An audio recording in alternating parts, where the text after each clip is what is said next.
but the main group number relates to the number of valence electrons each atom has.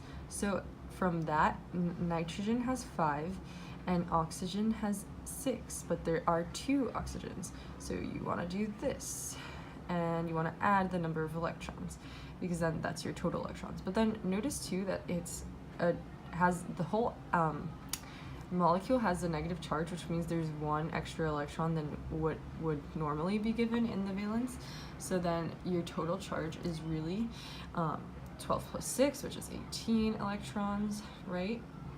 So that's your total number of electrons. So this is step 1. And then step 2 is arrange the atoms the least electronegative central. So in order to know whether oxygen or nitrogen is least electronegative, you have to look at the periodic table.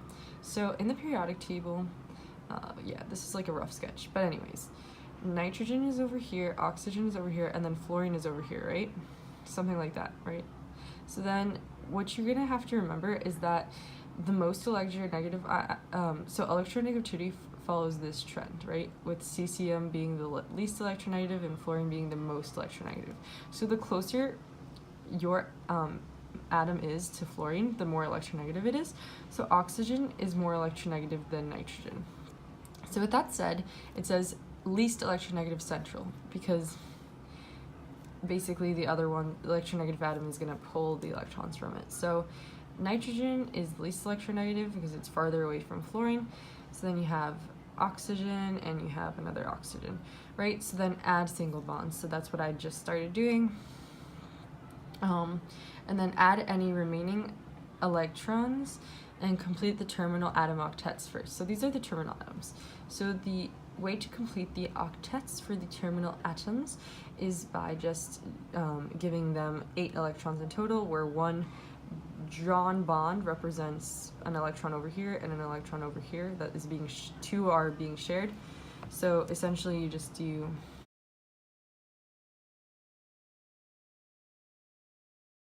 and so we had 18, right? So then 2, 4, 6, 8, 10, 12, 14, 16. So there's 2 remaining. Place them on the central atom. So, because, right, we want to satisfy every atom's octet. So this is 2, 4, 6.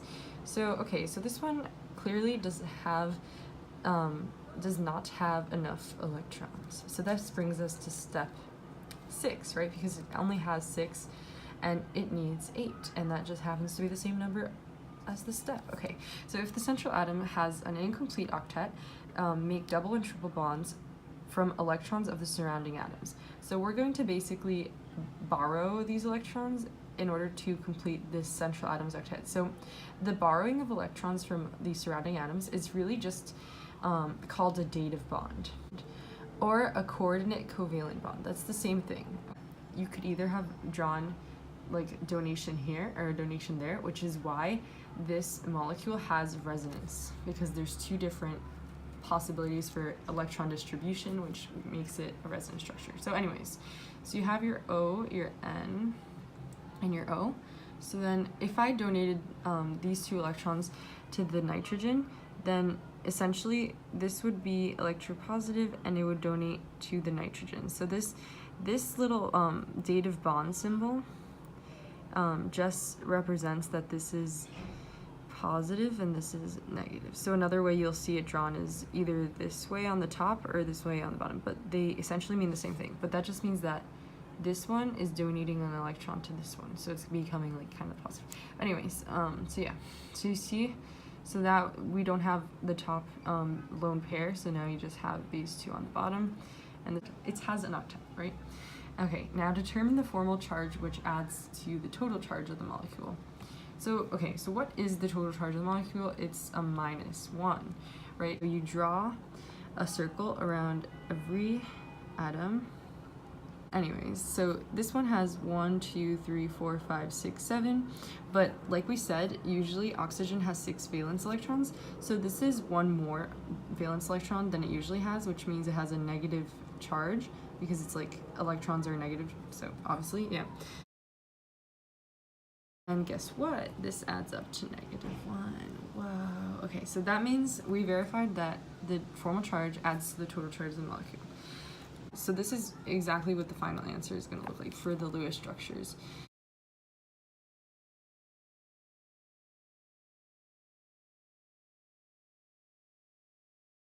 Bonds here, and that's one resonance structure. Because like we said from the beginning, this one could have easily donated the electrons instead of that one.